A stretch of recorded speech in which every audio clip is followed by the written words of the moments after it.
நான் என் சித்தப்பா பிரகாஷ் மற்றும் சித்தி வனிதாவுடன் தான் நகரில் தங்கி கல்லூரி படிப்பை முடித்துக் கொண்டிருந்தேன். என் பெற்றோர் நான் சிறுமியாக இருக்கும் போதே ஒரு விபத்தில் இறந்து விட்டதால் அன்றிலிருந்து அவர்கள்தான் எனக்கு எல்லாம். எனக்கு மகளே இல்லாத குறையை தீர்க்கும் விதமாக பிரகாஷ் சித்தப்பாவும் வனிதா சித்தியும் என்னை கண்ணும் கருத்துமாக தங்கள் சொந்த மகளைப் போலவே வளர்த்தார்கள். அவர்களுக்கு சூர்யா என்ற ஒரு மகன் மட்டுமே இருந்தான். அவனும் எங்களோடு தான் இருந்தான். வீட்டில் இருந்தபடியே ஆன்லைன் வேலைகளை செய்து வந்தான். என் சித்தப்பா பிரகாஷுக்கு வயது 45, ஆனால் பார்ப்பதற்கு 30 போல தோன்றுவார். நல்ல தோற்றம், கட்டுமஸ்தான உடல், கம்பீரமான நடை என மிகவும் எடுப்பாக இருப்பார். சித்தி வனிதாவுக்கு கல்யாணம் ஆகும் போது 17 வயது, சித்தப்பாவுக்கு 20. நான் சித்தப்பாவுக்கு மிகவும் செல்ல பிள்ளை. கடந்த சில மாதங்களாக சித்தப்பாவிற்கும் சித்திக்கும் சின்ன சின்ன விஷயங்களுக்காக கூட சண்டை சச்சரவுகள் அதிகமானது.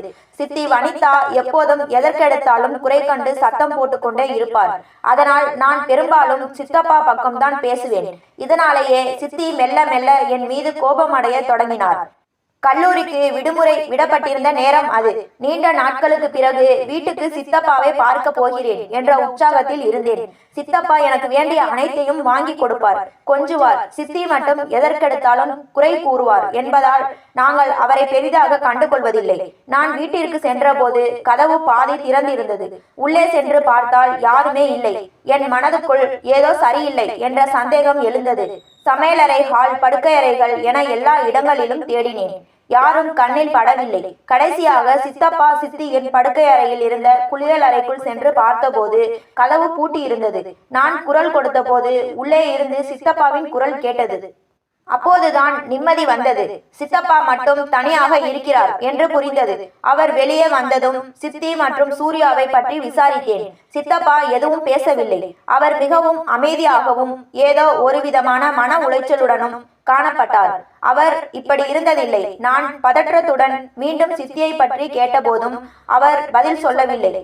ஏதோ பெரிய பிரச்சனை நடந்திருக்கிறது என்று நான் உறுதி செய்து கொண்டேன். உடனே சித்திக்கு போன் செய்து எங்கே இருக்கிறாய் என்று கேட்டேன். நான் என் அம்மா வீட்டுக்கு போயிருக்கேன் என்று சித்தி நேரடியாக பதில் சொன்னார். ஆச்சரியமாக இருந்தது. அவர்களுக்குள் சண்டை வந்திருந்தாலும் சித்தி இப்படி அம்மா வீட்டுக்கு போனதில்லை. ஏதோ தீவிரமான பிரச்சனை தான் காரணம் என்று எனக்கு சந்தேகம் வந்தது. என்ன நடந்தது, ஏன் இங்கிருந்து போனீங்க என்று நான் கேட்டபோது சித்தி ஒன்றும் சொல்ல மறுத்துவிட்டார். நான் திரும்ப திரும்ப காரணம் கேட்க அவர் எரிச்சலுடன், உன் சித்தப்பாவை கேள், அவர்தான் உனக்கு சொல்ல வேண்டும் என்று அழுது கொண்டே இணைப்பை துண்டித்தார்.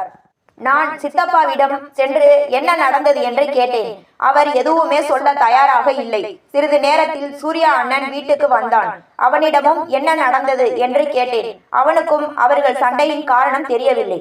நான் சித்தியை அழைத்து வர சொல்லி சூர்யாவிடம் கெஞ்சினேன். அவன் உடனே சம்மதித்து தன் பைகளை எடுத்துக்கொண்டு சித்தியின் அம்மா வீட்டுக்கு கிளம்பி சென்றான். இப்போது வீட்டில் நானும் என் சித்தப்பா பிரகாஷும் மட்டுமே இருந்தோம்.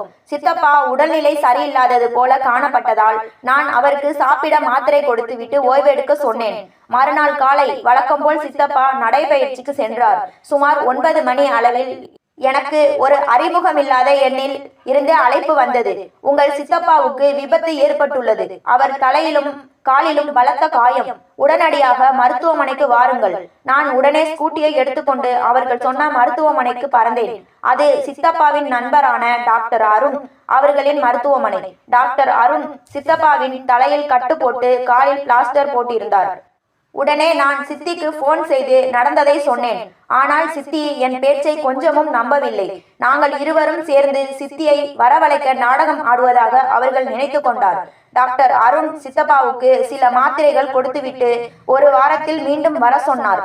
பிறகு என்னை மட்டும் தனியாக அழைத்து சென்று, அஞ்சலி, உன் சித்தப்பா மிகவும் மன அழுத்தத்தில் இருக்கிறார் போல தெரிகிறது, ஏதாவது பிரச்சனையா என்று கேட்டார்.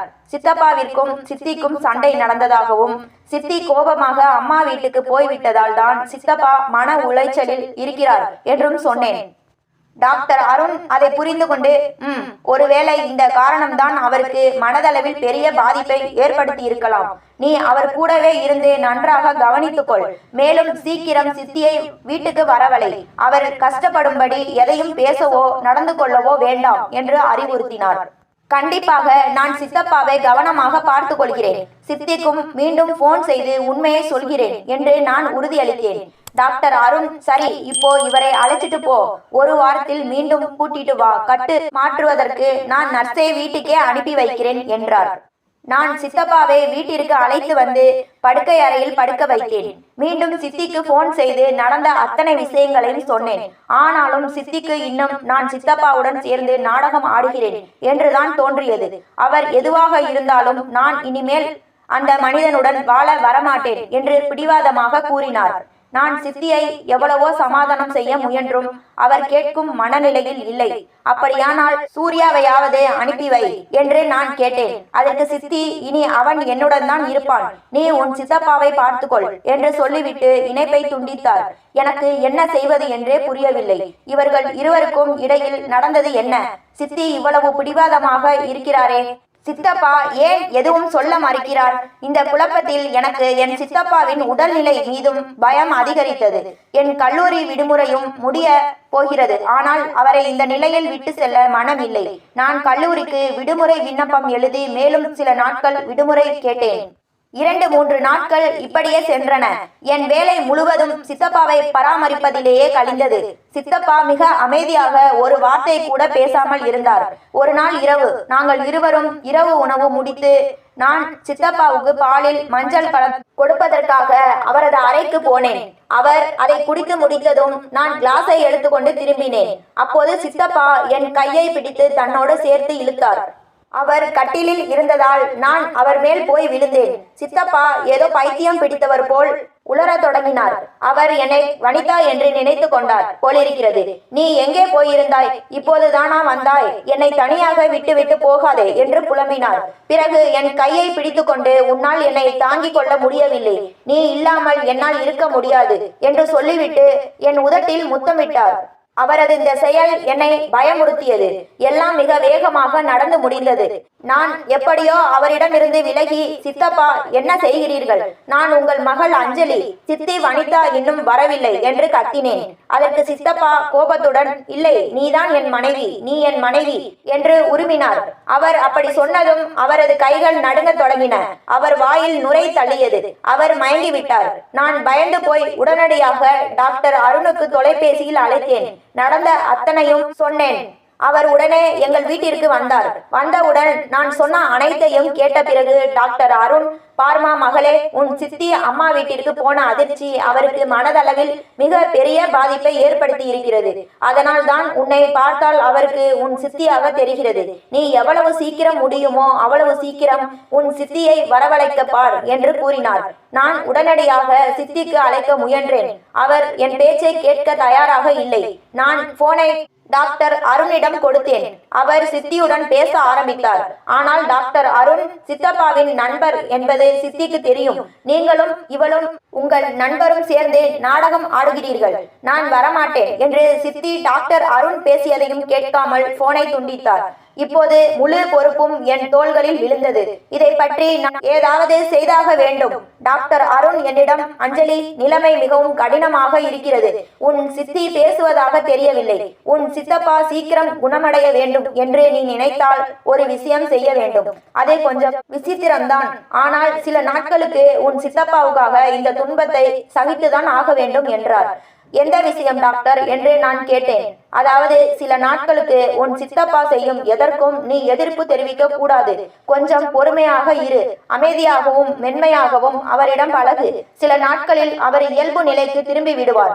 நான் அவருக்கு மூளை அமைதியாக இருப்பதற்கான சில மாத்திரைகளை தருகிறேன். சில நாட்கள் மட்டும்தான். உன் சித்தப்பாவுக்காக இதை செய்யத்தான் வேண்டும் என்றார். நான் ஒரு ஆழ்ந்த மூச்சு விட்டு, சரி டாக்டர், நீங்கள் சொல்வதால் நான் சில நாட்களுக்கு சித்தப்பாவிடம் எந்த எதிர்ப்பும் காட்ட மாட்டேன். ஆனால் அவர் சீக்கிரம் குணமடைய நல்ல மருந்துகளை கொடுங்கள் என்றேன். டாக்டர் அருண், கண்டிப்பாக மகளே, என் முயற்சி அதுதான். ஆனால் எனக்கு உன் உதவி தேவை என்றார். சித்தப்பாவுக்காக நான் எதை வேண்டுமானாலும் செய்வேன். அவர் சீக்கிரம் குணமடைய வேண்டும் என்று சொன்னேன். சிறிது நேரம் கழித்து டாக்டர் அருண் அங்கிருந்து புறப்பட்டார். மறுநாள் இரவு நாங்கள் சாப்பிட்ட பிறகு நான் சித்தப்பாவுக்கு பாலில் மஞ்சள் கலந்து கொடுத்தேன். அவர் அதை அருந்தினார். பிறகு சித்தப்பா என்னை பார்த்து, வனிதா, இன்று என் பக்கத்தில் படுத்துக்கொள். எனக்கு மிகவும் தனிமையாக உணர்கிறேன் என்றார். அவரது வேண்டுகோள் எனக்கு விசித்திரமாகத்தான் இருந்தது. ஆனாலும் இதை செய்வது எனக்கு கட்டாயம் என்று நினைத்தேன். முடிவில் அவர் என் சித்தப்பா தானே, இதில் எந்த தவறும் இல்லை என்று நினைத்து அவர் விருப்பத்தை ஏற்றுக்கொண்டேன். சரி சித்தப்பா என்று சொல்லிவிட்டு அவரது அருகில் சென்று படுத்துக்கொண்டேன். என் மனதில் முதல் நாள் இரவு நடந்த சம்பவத்தால் ஒரு விதமான பயம் கலந்த பதற்றம் இருந்தது. சிறிது நேரத்தில் எனக்கு கண்ணயர்ந்து விட்டது. தூக்கத்தில் என் உடலில் ஏதோ ஸ்பரிசம் ஏற்படுவது போல உணர்ந்தேன். நான் கண்களை திறந்து பார்த்தபோது சித்தப்பா என் முதுகுக்கு பின்னால் கையை வைத்து மெதுவாக வருடி கொண்டிருந்தார். அவரது ஸ்பரிசம் என் உடலில் ஒரு விதமான உணர்வை ஏற்படுத்தியது. நான் அதை பெரிய விஷயமாக நினைக்கவில்லை. சித்தப்பா மகள் பாசத்தில் வருடுகிறார் என்று நினைத்து அவரை தடுக்கவில்லை. ஆனால் அவரது ஸ்பரிசம் இன்று மிகவும் வித்தியாசமாக இருந்தது. அவர் சித்தி வனிதாவை தொடுவது போல எனக்கு பட்டது. நான் அப்படியே படுத்து கிடந்தேன். சித்தப்பா சில நேரம் அப்படி வருடினார். மெல்ல மெல்ல எனக்குள் ஒரு வித்தியாசமான உணர்வு பிறக்க தொடங்கியது. எனக்கு அவரது அந்த தொடுதல் பிடிக்க ஆரம்பித்தது. மனதிற்குள் விருப்பம் இருந்தும் நான் அவரை தடுக்க முடியவில்லை. ஆனால் அவர் எல்லை மீறி சென்று விடுவாரோ என்ற பயத்தில் நான் எழுந்து உட்கார்ந்தேன். சித்தப்பா என்ன ஆச்சு வனிதா என்று கேட்டார். ஒன்றுமில்லை, எனக்கு குளியலறைக்கு போக வேண்டும் என்றேன். சரி போய் வா என்றார் சித்தப்பா. நான் குளியலறைக்குள் சென்றேன். சித்தப்பாவின் அந்த ஸ்பரிசம் மீண்டும் என் நினைவுக்கு வந்தது. நான் பயந்திருந்தேன். ஆனால் வேறு வழியும் இல்லை. முகத்தை கழுவி புத்துணர்ச்சி பெற்ற பிறகு நான் சித்தப்பாவின் அருகில் செல்லாமல் அறையில் இருந்த நாற்காலியில் அமர்ந்தேன். சித்தப்பா என்ன ஆச்சு, வா என் அருகில் வா, எனக்கு இன்று உன் மீது அதிக ஆசை இருக்கிறது என்று அழைத்தார். இப்போது என்ன செய்வது என்று எனக்கு தெரியவில்லை. அவருக்கு எதிர்ப்பு தெரிவிக்கவும் முடியவில்லை. எதிர்த்தால் மீண்டும் அவருக்கு பழையபடி அந்த மனநிலை பாதிப்பு வந்து விடுமோ? இரவு நேரத்தில் நான் தனியாக என்ன செய்வேன் என்று குழப்பமடைந்தேன். டாக்டர் அருண் முன்பே அவருக்கு வலிக்கும்படி எதுவும் செய்ய வேண்டாம் என்று எச்சரித்திருந்தார். கடைசியில் நான் அவர் அருகில் சென்று ஒரு சின்ன நாடகம் ஆடுவது போல், அடடா கேளுங்கள், உங்கள் உடம்பு சரியில்லையே, அதனால் நீங்கள் இன்று ஓய்வெடுங்கள். நீங்கள் முழுமையாக குணமாகிவிட்டால் நாம் மகிழ்ச்சியாக இருக்கலாம் என்று கெஞ்சும் தொனியில் சொன்னேன். சித்தப்பா என் கையை பிடித்து கொண்டு, இல்லை, நான் முற்றிலும் சரியாகிவிட்டேன், இன்று எனக்கு ரொம்ப ஆசை இருக்கு என்றார். நான் அவரது முகத்தை என் கைகளில் எடுத்து கொஞ்சலாக, இன்று வேண்டாம், நீங்கள் பூரணமாக குணமடைந்ததும் நாம் கண்டிப்பாக மகிழ்ச்சியை கொண்டாடலாம். இப்படி நீங்கள் அடம் பிடிக்க கூடாது, இல்லை என்றால் நான் மீண்டும் என் அம்மா வீட்டுக்கு போய் விடுவேன் என்று மிரட்டினேன். உடனே சித்தப்பா, வேண்டாமா, நீ என்னை விட்டு போகாதே, நீ இல்லாமல் நான் எப்படி உயிர் வாழ்வேன் என்று எனக்கே தெரியாது. நீ சொல்வது போல் செய்வோம். சரி, நாம் பிறகு மகிழ்ச்சியை கொண்டாடலாம். ஆனால் என்னை விட்டு விலகி மட்டும் இருக்காதே, என் அருகில் படுத்துக்கொள், இது மட்டும் செய் என்றார். என் தந்திரம் வேலை செய்தது. ஆனால் அவர் என் அருகில் படுக்க சொல்வதை மட்டும் விடவில்லை. வேறு வழியின்றி நான் மீண்டும் அவர் அருகில் படுத்துக்கொள்ள முடிவு செய்தேன். சித்தப்பா என்னை கட்டி அணைத்து கொண்டார். எனக்கு மனதளவில் எப்படியோ இருந்தது. ஆனால் அவரது உடல்நிலையை கருதி நான் எதுவும் பேச முடியவில்லை. அவரது அணைப்பு வெதுவெதுப்பாக இருந்தது. மனதில் ஒரு விதமான வினோத உணர்வுகள் உருவாகி கொண்டிருந்தாலும் நான் என்னை கட்டுப்படுத்தி கொண்டேன். சிறிது நேரத்தில் சித்தப்பாவின் அணைப்பில் நான் சௌகரியமாக உணர்ந்து இருவரும் அப்படியே உறங்கிவிட்டோம். அன்று இரவு சித்தப்பா வேறு எதையும் செய்யவில்லை. காலை நேரம் சித்தப்பாவின் குரல் கேட்டு நான் விழித்தேன். இரவு ரொம்ப நேரம் கண் விழித்ததால் நல்ல தூக்கம் கிடைத்தது. சித்தப்பா குளியலறைக்கு போக வேண்டும் என்று சொன்னார். நான் அவரை அழைத்து சென்று குளியலறையில் விட்டுவிட்டு காலை வேலைகளை செய்ய சமையலறைக்கு வந்தேன். ரொம்ப நேரம் ஆகியும் சித்தப்பா வெளியே வரவில்லை. நான் மெதுவாக கதவை திறந்து பார்த்தபோது திகைத்து போனேன். சித்தப்பா கண்களை மூடி தன் உணர்வுகளை தானே சாந்தப்படுத்தி கொண்டு தன்னுடைய இருப்பை அனுபவித்துக் கொண்டிருந்தார். நான் உடனே பின்னுக்கு நகர்ந்து அவர் பார்ப்பதற்கு முன் கதவை மூடிவிட்டு சமையலறைக்கு வந்துவிட்டேன். இந்த விசித்திரமான சூழ்நிலையில் நான் என்ன செய்ய வேண்டும் என்று எனக்கு புரியவில்லை. சித்தியும் அண்ணன் சூர்யாவும் வீட்டில் இல்லை. சித்தப்பாவோ நோயில் இருக்கிறார். என்னை தன் மனைவி என்று நினைக்கிறார். நான் அவரை எதிர்க்கவும் முடியாது. அவரோ தன்னைத்தானே சாந்தப்படுத்திக் கொள்கிறார். நான் இந்த சிக்கலான சூழ்நிலையில் மாட்டிக்கொண்டேன். பிறகு சித்தப்பா குளித்து முடித்து படுக்கை அறைக்கு சென்றார். நான் அவருக்கு காலை உணவு கொண்டு சென்றபோது அவர் முகத்தை பார்த்தேன். சித்தப்பா மிகவும் மகிழ்ச்சியாக இருந்தார். அதை பார்த்தபோது எனக்கு அவர் மீது பாசம் உண்டானது. அவர் மிகவும் சந்தோஷமாக இருப்பதை பார்த்தேன். அவர் மிகுந்த ஆனந்தத்துடன் காலை உணவை முடித்தார். சித்தப்பா நிஜமாகவே மிகவும் அழகாக இருக்கிறார். அவரது உடற்கட்டு, உயரம், சுத்தமாக வைக்கப்பட்டிருக்கும் மீசை மற்றும் தாடி எல்லாம் அவர் ஆளுமையை மேலும் கவர்ச்சியாக காட்டுகிறது. நான் இப்போது மெதுவாக அவர் மீது ஈர்க்கப்பட தொடங்கினேன். எனக்குள் என்ன நடக்கிறது என்று எனக்கே புரியவில்லை. சமையலறைக்கு சென்று எனக்காக காஃபி போட்டு கொண்டேன். சித்தப்பா மகிழ்ச்சியாக இருப்பதை கண்டு நான் ஒருவிதமான ஆனந்தத்தை உணர்ந்தேன். நான் இப்போது சித்தப்பாவின் எல்லா வேலைகளையும் செய்ய ஆரம்பித்தேன். குளியல் அறைக்கு அழைத்து செல்வது, குளிப்பாட்டுவது, உணவு கொடுப்பது, சரியான நேரத்தில் மருந்துகளை கொடுப்பது என நான் அவருக்காக அவரது மனைவி போலவே நடந்து கொள்ள ஆரம்பித்தேன். அது எனக்கு பெரும் மகிழ்ச்சியை தந்தது. சில சமயம் குளிப்பாட்டும் போது ஏற்படும் ஸ்பரிசங்கள் என்னை மேலும் அவர் பக்கம் ஈர்த்தது. எங்கள் வேலைக்கார பெண் தன் மகளின் கல்யாணத்துக்காக 10 நாட்களுக்கு முன்பே விடுமுறை எடுத்திருந்தாள். அதனால் எல்லா வேலைகளையும் நான் தான் பார்க்க வேண்டியிருந்தது. பகல் நேரத்தில் சித்தப்பா அமைதியாக இருப்பார். ஆனால் இரவு நெருங்கும் போது அவருக்கு மனநிலை பிறழ்வு ஏற்பட்டு அவர் பைத்தியம் போல் நடந்து கொண்டு என்னுள் சித்தி வனிதாவை பார்த்தார். இப்படியே 2 நாட்கள் சென்றன. பகலில் சித்தப்பாவுக்கு சேவை, உணவு, ஓய்வு. இரவில் சித்தப்பா என்னை அணைத்து கொண்டு தூங்குவது. அவரது அணைப்பு எனக்கு பழக்கமாகிவிட்டது. நான் அவர் மீது மிகவும் ஈர்க்கப்பட தொடங்கினேன். இந்த செயல்களை எல்லாம் செய்யும் போதே நான் உண்மையாகவே அவருடைய மனைவி என்றே உணர ஆரம்பித்தேன். 4 நாட்களுக்கு பிறகு ஒரு இரவு சித்தப்பா என்னிடம் அவர் ஆசையை வெளிப்படுத்தினார். இந்த முறை எனக்கும் அவருடன் சேர்ந்து இருக்க வேண்டும் என்ற ஆசை உண்டாகியது. இருந்தும் நான் எப்போதும் போல் மறுப்பு தெரிவித்தேன். ஏனெனில் அவர் என் சித்தப்பா. அதனால் ஒருவிதமான மரியாதையும் பயமும் இருந்தது. நான் மறுத்ததும் அவர் மீண்டும் அடம்பிடிக்க தொடங்கினார். அவர் என்னை தொட ஆரம்பித்ததும் அவரது ஸ்பரிசத்தால் நான் மெல்ல மெல்ல பாதிக்கப்பட தொடங்கினேன். சில சமயம் என்னால் என்னை கட்டுப்படுத்த முடியவில்லை. என்றால் சித்தப்பா எனக்கு அந்த அழகான அனுபவத்தை கொடுத்து விடுவார் என்று நினைத்தேன். அவர் என்னை தொட்டுக்கொண்டே, நீ இப்போது எனக்கு அந்த இன்பத்தை தரவில்லை என்றால் நான் உன்னிடம் பேசவே மாட்டேன் என்று அடம்பிடித்தார். நான் அவரை சமாதானம் செய்து, அடடா, அப்படி இல்லை, உங்கள் காலில் பிளாஸ்டர் இருக்கிறதல்லவா, அதை எடுத்த பிறகு நாம் நிச்சயம் மகிழ்ச்சியை கொண்டாடலாம் என்றேன். சித்தப்பா சரி என்று ஏற்றுக்கொண்டார். ஆனால் உண்மையில் எனக்கும் இப்போது ஆசை பிறந்துவிட்டது. ஒரு வாரத்தில் சித்தப்பாவின் காலில் இருந்த பிளாஸ்டர் அகற்றப்பட்டு அவர் முற்றிலும் சரியாகிவிட்டார். ஆனால் மனதளவில் அவர் இன்னும் பழைய நிலைக்கு திரும்பவில்லை. அதனால் டாக்டர் அருண் என்னிடம் அவரை கவனமாக பார்த்து கொள்ள சொன்னார். நான் சித்திக்கு அழைத்து பேசினேன். ஆனால் அவர் வழக்கம் போல் எதுவும் கேட்கவில்லை. இறுதியில் எங்கள் அன்றாட வாழ்க்கை மீண்டும் தொடர்ந்தது. ஒரு நாள் திடீரென்று எனக்கு மிகவும் மன அமைதியற்ற உணர்வு ஏற்பட்டது. மனம் மிகவும் பதட்டத்துடன் இருந்தது. எனக்கு அந்த அழகான அனுபவம் வேண்டுமென்றே ஆசை தீவிரமாக உண்டாகியது. ஒருவேளை இத்தனை நாட்களின் தாக்கம் இப்படி மாறி இருக்கலாம். மனம் திடீரென்று ஆவலானது. என்ன செய்வது என்று தெரியவில்லை. என் உணர்வு பெருகி வழிந்தன. அதோடு சித்தப்பா மீதான கவர்ச்சியும் நெருப்பில் எண்ணெய் ஊற்றுவது போல் இருந்தது. இப்போது எனக்கு யாராவது அந்த இன்பத்தை கொடுக்கவில்லை என்றால் நானே பைத்தியம் ஆகிவிடுவேன் என்று தோன்றியது. கடந்த அந்த இரவு சித்தப்பாவின் இருப்பு, அவரது ஸ்பரிசம், அவரது அணைப்பு அனைத்தும் நினைவுக்கு வர என் மனம் மீண்டும் மீண்டும் அமைதியின்றி துடித்தது. நான் சித்தப்பாவின் மீது அதிகம் ஈர்க்கப்பட்டேன் என்று தோன்றியது. ஆனால் அவர் என் சித்தப்பா என்பதால் அவருடன் இன்பம் அனுபவிக்க பயமும் வெட்கமும் இருந்தது. ஆனால் இப்போது என்னால் என்னை தானே கட்டுப்படுத்திக் கொள்வது மிகவும் கடினமாக இருந்தது.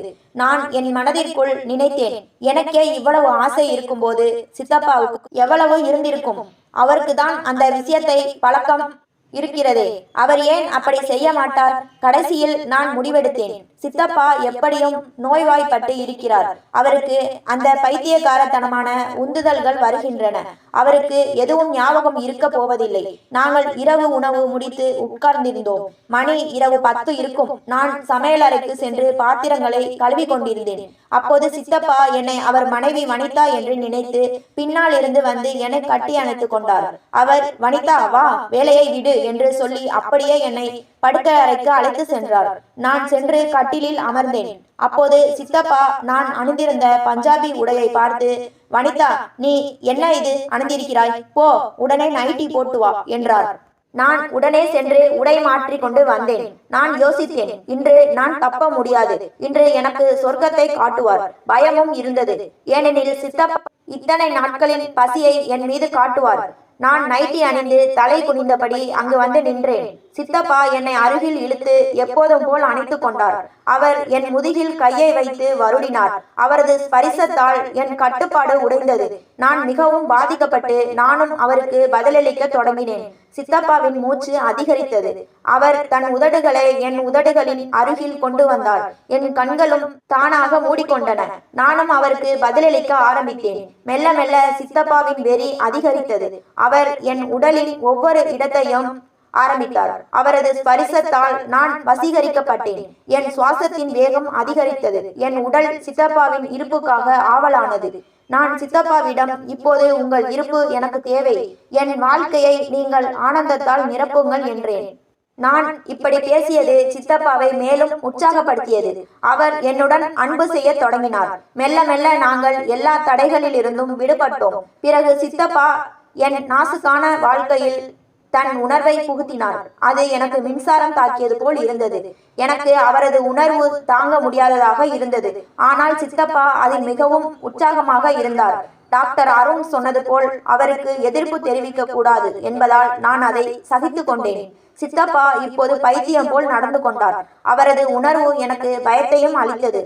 அவர் தன் போதையில் இருந்தார். மெல்ல மெல்ல எனக்கு அது பழக்கமாகி நான் அந்த சுகமான நேரத்தை அனுபவிக்க தொடங்கினேன். இப்போது எனக்கு சித்தப்பாவின் பைத்தியக்காரத்தனம் கூட சுவாரஸ்யமாக இருந்தது. அவர் அப்படி செய்ததால் நானும் மிகவும் உற்சாகமடைந்து அந்த சுகமான நேரத்தை அனுபவிக்க ஆரம்பித்தேன். சித்தப்பா மிகுந்த ஆற்றலுடன் இருந்தார். எனக்கு சொர்க்கத்தில் இருப்பது போன்ற உணர்வு ஏற்பட்டது. சித்தப்பா இத்தனை நாட்களுக்கு பிறகு செய்வதால் ஒரு மிருகத்தை போல நடந்து கொண்டார். எதிரே இருப்பது தன் மகள் என்று அவருக்கு தெரியவில்லை. ஆனால் நான் இப்போது அந்த இன்பத்தை மிகவும் ஆனந்தமாக அனுபவிக்க ஆரம்பித்தேன். நானும் அனைத்தையும் மறந்து அவருக்கு இணைந்திருந்தேன். சிறிது நேரம் கழித்து எனக்கு திடீரென்று ஆனந்த அதிர்ச்சிகள் ஏற்பட்டன.